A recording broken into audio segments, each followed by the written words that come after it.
morning, I'm Shania and this is One News Now.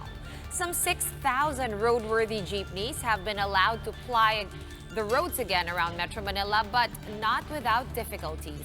To tell us more about this, we have JC Cosico joining us live from Mandaluyong City. JC, what's up with the jeepneys? What's going on? Tell us the latest. Sean, it's day 4 since the so-called King of the Road has been allowed back on the streets of Metro Manila, but only a few number of additional jeepney units were seen flying in some approved routes. At the Boni Calentong route, only around 5 PUJs were seen at around 7:30 this morning. That's why some passengers had to wait for about half an hour just to catch a ride. The few passenger jeepneys were already full as the passenger capacity is kept to a minimum to maintain physical distancing. We have yet to check with the LTFRB the number of PUJ units authorized to fly this route.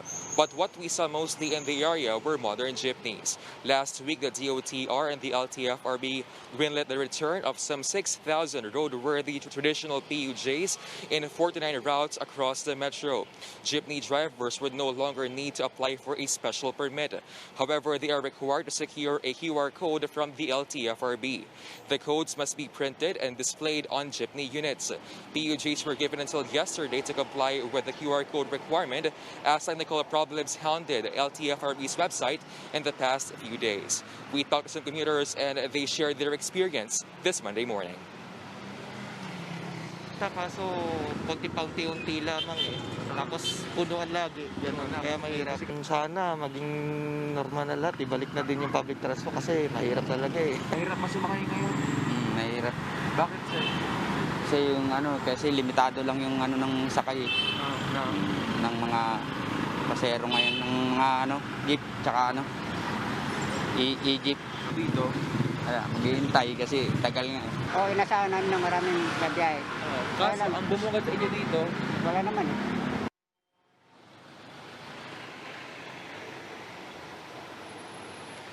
Sean, the number of units and routes may still be modified depending on a passenger demand, according to transport authorities. Meanwhile, PUJ drivers and operators were told to follow transport guidelines or else they may face fines or worse, have their PAs or CPCs cancelled or suspended.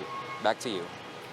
All right, JC, you did say this is day 4 already of jeepneys being allowed back on the roads, and 6,000 of them were given the go signal. How come there's so little of them plying the roads? What exactly is the reason being given by jeepney drivers and operators?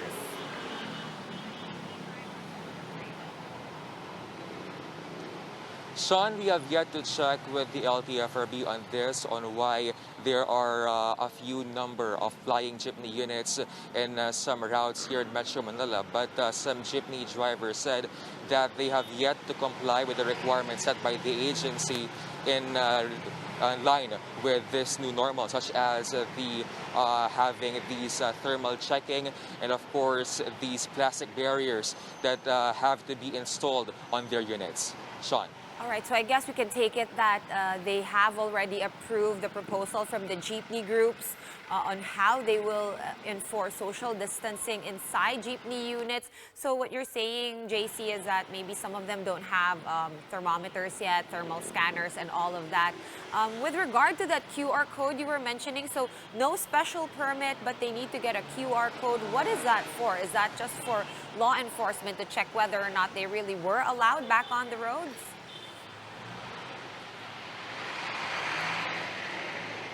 Yes, Sean, PUJ drivers would no longer need to apply for a special permit, but instead they have to secure this QR code, which means these QR codes have to be displayed, in which this will determine if they are or if their units are actually allowed to fly certain areas here in Metro Manila. Sean. All right, JC, before I let you go, one concern of jeepney drivers is that they will not make their boundaries or the usual amount that they make because they would have to allow less passengers into the jeepney units. Are there going to be fare hikes or fare adjustments as a result?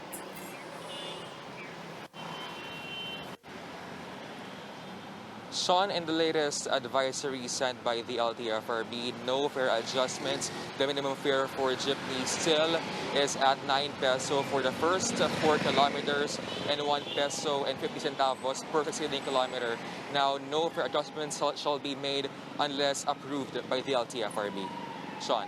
Can we expect that as the week progresses, JC, that we will see more traditional jeepneys that are roadworthy, of course, on the roads?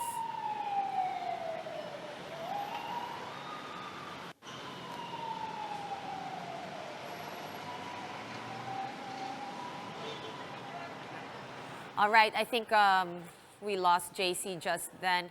We'll just find out from him again a little later on that situation. Thank you very much, JC Cosico, joining us live from Mandaluyong City on this Monday morning. Meanwhile, here are other stories we're keeping our eyes on. Camarines Sur 1st District Representative Marissa Andaya died on Sunday after battling cancer for 7 years. This was confirmed by her husband and former Congressman Rolando Andaya Jr. The Chinese General Hospital and Medical Center says it can no longer admit any new COVID-19 patients. In a statement, the Manila hospital added that it reached full capacity with more severe cases now than it had seen back in March. And the Tawi-Tawi IATF suspends the entry of LSIs and frontliners from Zamboanga City and nearby provinces. That was shortly after Tawi-Tawi recorded its first COVID-19 case. The provincial government says the patient is asymptomatic and has been isolated.